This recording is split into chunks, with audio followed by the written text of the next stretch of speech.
Hello everyone, my name is Rory, and you're joining me as I attempt to run the UTA50 Trail Ultramarathon. Now, I'll be honest with you, I have no idea if I have what it takes to finish my first ever 50k ultramarathon, but what better way to find out? The town was overcome with thousands of trail runners from all over the world, racing distances from 11 kilometers right through to the 160k miler, so the atmosphere was electric. The event had some great merch, but I did have to make a pit stop to Summit Gear in Katoomba for some last minute essentials, so check them out. They literally had everything that you could possibly need for a trail ultra. So here we have it. Here's the gear for tomorrow. So we're gonna go out in the Mafati Speed X, which I have enjoyed, but I do find them a wee bit heavy, so I might change those up after this one, but we'll see how we go. Got the Solomon Run vest, plenty of nutrition, I reckon enough for 7 hours, so that should keep me covered, plus whatever else is on course. Enough for 2 liters of fluid, which is the specifications on the mandatory gear list. We got my new UTA buff, the Petzl Arctic Core headlamp, the 625 lumens, which is pretty good. Obviously the high-vis jacket. We got some thermals, a waterproof space blanket, bandage, using Ziplocs as my option for the dry sack and rubbish disposal bags. And of course, the race bib for tomorrow, and gotta flex on some fools with the old Ironman merchandise. Sure, why not? Keeping things simple on race morning with some overnight oats, juice and a coffee just to get me out the door. The nerves are really setting in as I made my way down into the starting corral on race morning. I was placed into the red colour pacing group, which is due to be the second pace group of 50k runners to kick off. This year the event had staggered out the various start groups to help prevent overcrowding at some of the bottlenecks on the course, which worked well for the most part.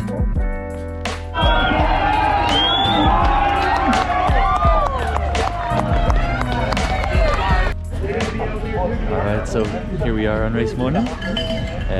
Slept alright last night with the help of a little rest of it tablet. Little bit of advice: if you're getting here early, maybe pick up something that you can throw away. I got a bit of a buffer jacket to help keep me warm, and also the roads close at about half a k away from Scenic World, so don't if you can't get too close to the race start in your car, don't be too worried about it.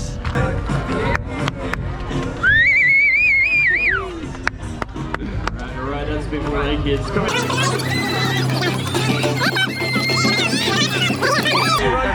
mate, let's go.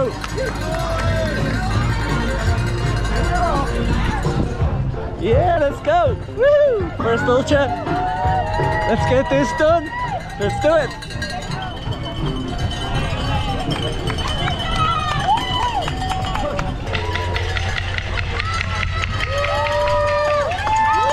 Yeah, let's go. Let's go.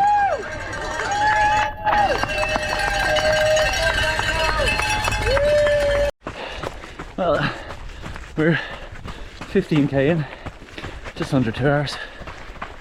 Feeling good so far.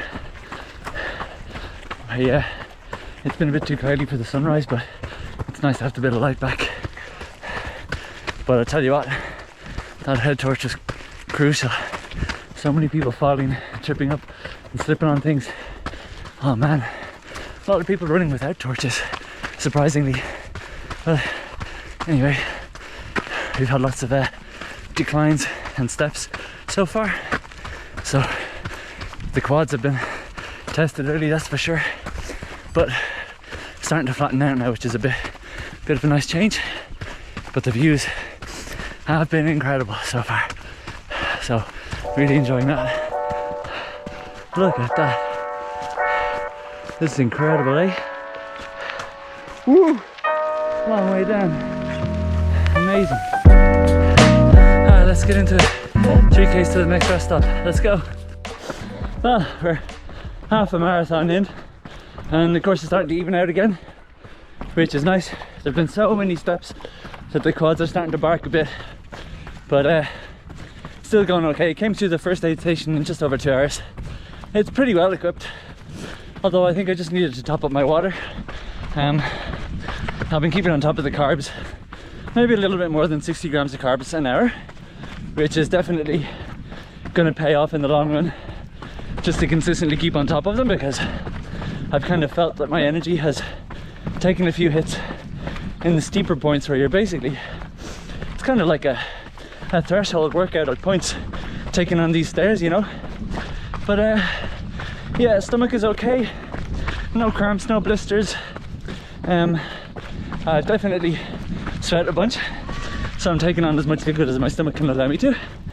I'm looking forward to getting to about the 25k mark, just because it'll mark the halfway point, and I think mentally that's going to be pretty significant for me, given that this is my first 50k. So trying to keep positive and just enjoy it as I go.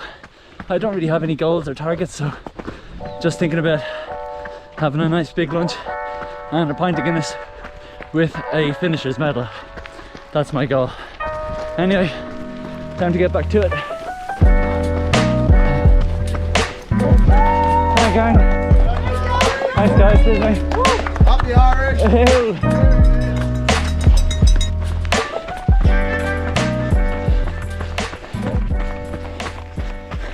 26k in, officially past halfway,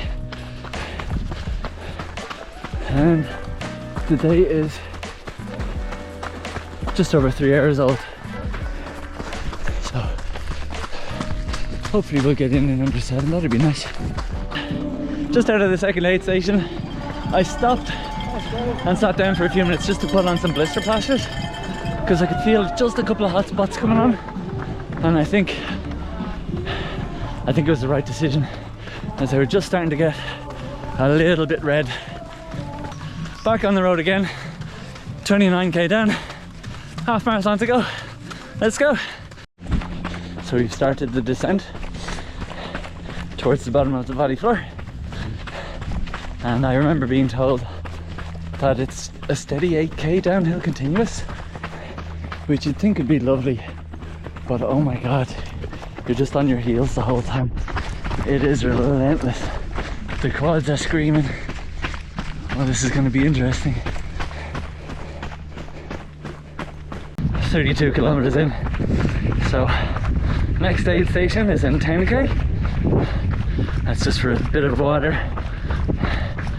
Yeah, feeling okay. Pretty much.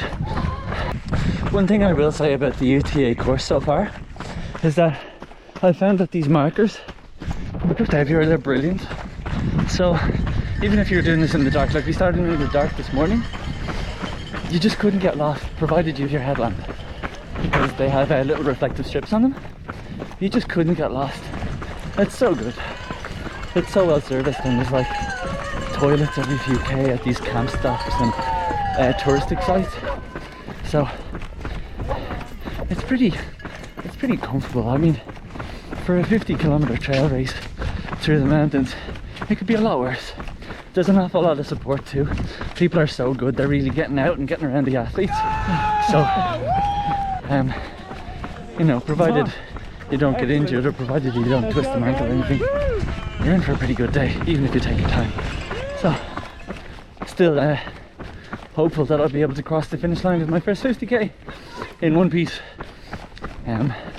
The blisters, I'm finding that if I run on the right angles, they don't hurt, which is good. And I think the blister pass is a stellar idea. So I guess it's probably a good idea to continuously check in with yourself and make sure that you're okay over these longer distances, you know. A small change here can make a big difference later, I guess. Anyway, it's a beautiful day. Oh my goodness, how good is this? Fuck's sake. You could be at home in bed scratching your hole, or getting out running a fucking ultramarathon. How good. Let's go. I will also say that in parts of the course like this, where you're going downhill and it's a little bit mucky and muddy, you'd be thankful for a good pair of trail shoes, I reckon. So I don't think you need anything too technical. I don't think you need anything wildly huge in terms of lug depth, but just something to give you a bit of confidence on these downhill sections. And also there's some flat rocks, like slippery rocks that have been eroded by water earlier in the trail that you cover. So yeah, something with like a Vibram grip or something like that would be pretty good. I was wondering if you could run it in a pair of normal running shoes. I wouldn't want to be in a pair of normal running shoes at all.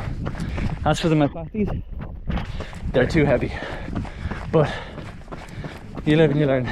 I found that as you get deeper into the course as a 50 runner,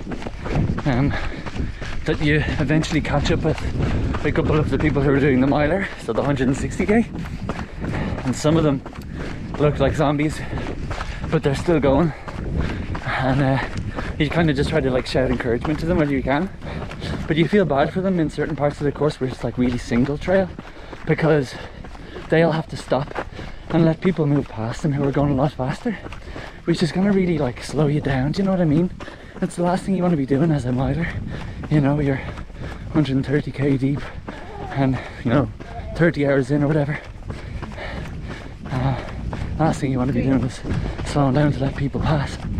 But yeah, heart goes out to them at the same time, you know. That's bloody tough. Anyway, we're continuing on with the downhills. We're 36k in, so 3 park minutes to go.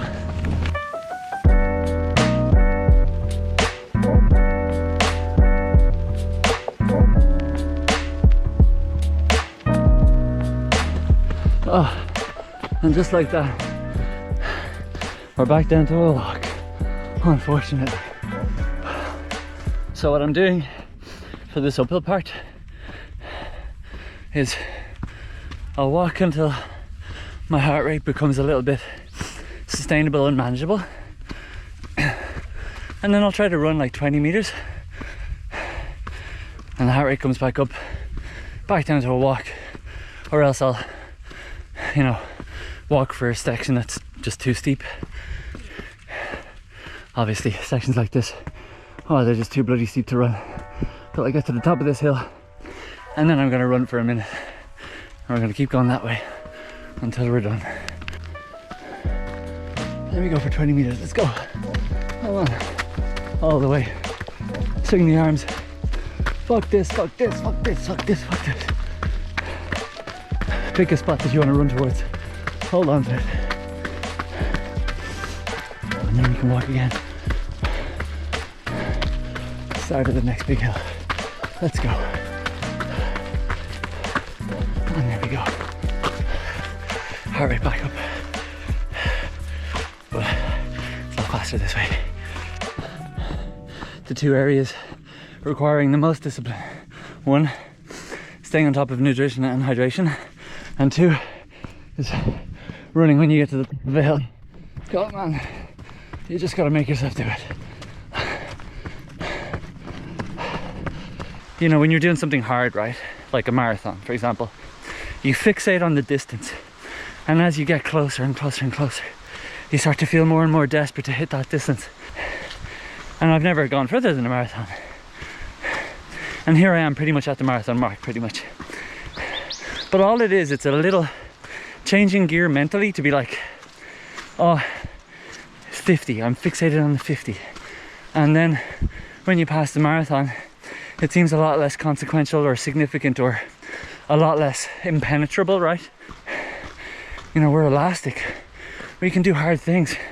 Anyway, it's time to run. Oh, here we go. I'm just taking over the marathon, coming in to the last aid station. 4:55 on the clock. It's time to break out the caffeine. Here we go. I've got enough water and enough gels to get me home. I feel all right. Energy is a bit low, but the caffeine is keeping me going. And thankfully I'm not too sore anywhere, which is good.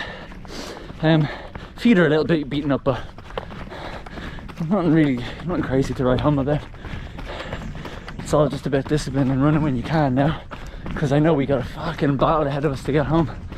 A lot of altitude to reclaim, so it's just going to be about keeping the head down, one foot in front of the other. There's a lot of this stuff left, but we'll get there. Oh, this is beautiful. just a few K from the end, and it's just opened up into this gorgeous valley. So beautiful.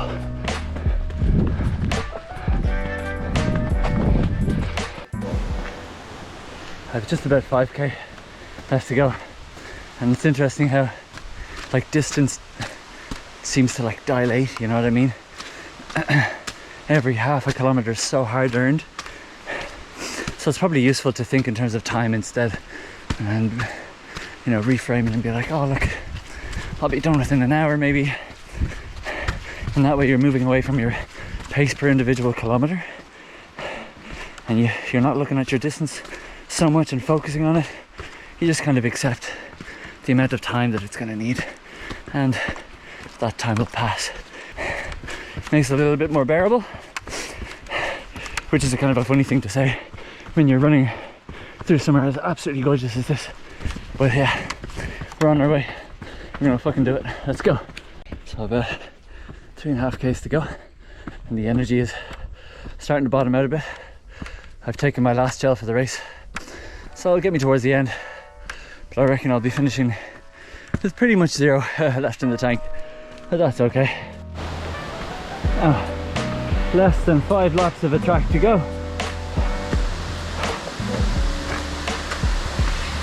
Starting to feel like the end is in sight, but we still have the further steps to go, which everybody says is the hardest part, so there's going to be a real sting in the tail.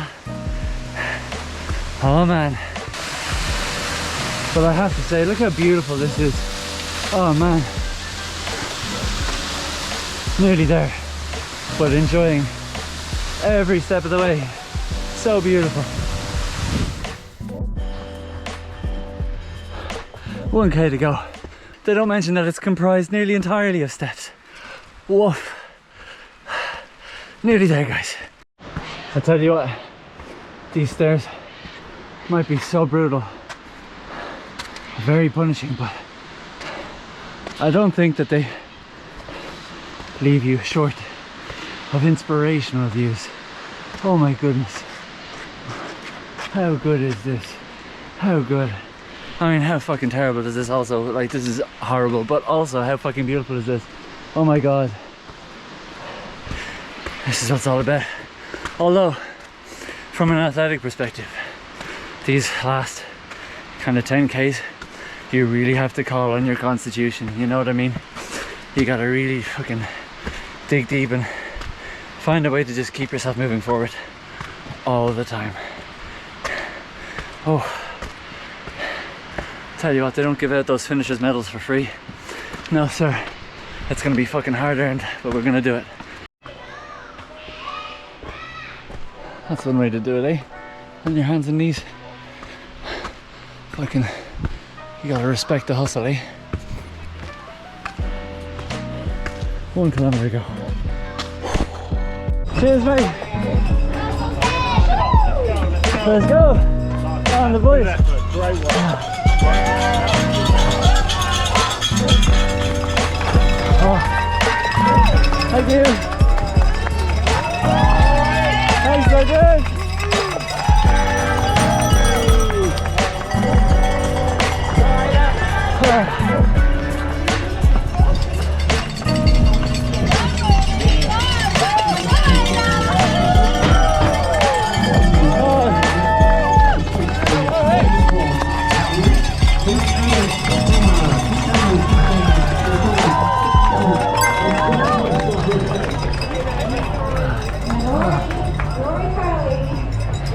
I'm done. Oh, thank you so much. Thanks, Idiot. Legend. Thanks, guys. Thank you. Oh my goodness. Well done, mate. That was bloody hard earned, so it was. First ultramarathon in the books. Now I never have to run ever again. Thanks, mate. Just back home, thought I'd do a little bit of a reflection on what I think went well and what didn't go so well. Discipline around, hydration and nutrition was key. I think it was really important to start early with carbs and electrolytes and just getting on top of those, even though it might be like a little bit cold. I didn't underfuel, but also I didn't like panic and excessively fuel, which, you know, might upset your stomach a bit if you slam a gel too quickly, you know, and don't leave it long enough before taking the next gel. It might make you sick, this sort of thing. A little and often was my approach, and it worked out like really well. To finish at the base of Verba steps with just a couple of percentage left in the battery, I think it's pretty good going. The other thing that went well was the discipline to actually run when it was possible, you know, because after you get to the top of, you know, quite a hilly part, it might not be too appealing to break into a run again. It might be really, really difficult. You might not have the energy to just bring yourself to do it.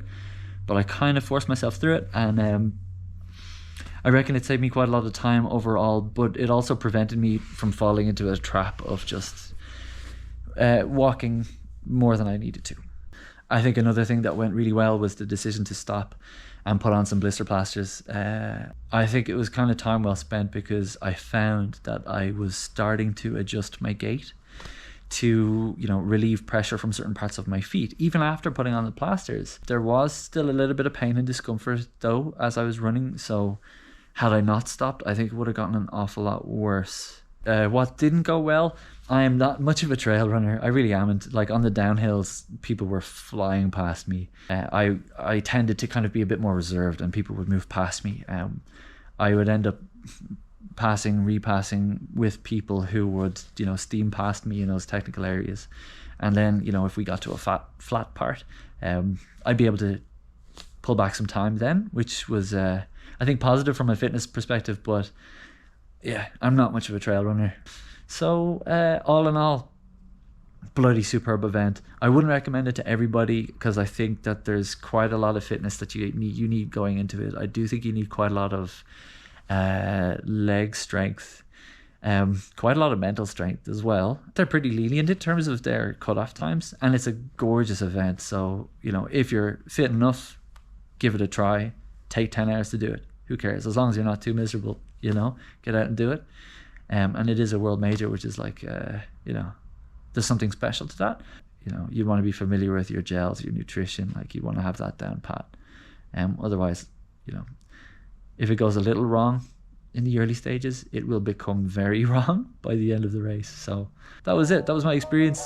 I cannot wait to get my Guinness and to rehydrate, because yeah, I left a lot of me out there today. All right, take care. Until next time.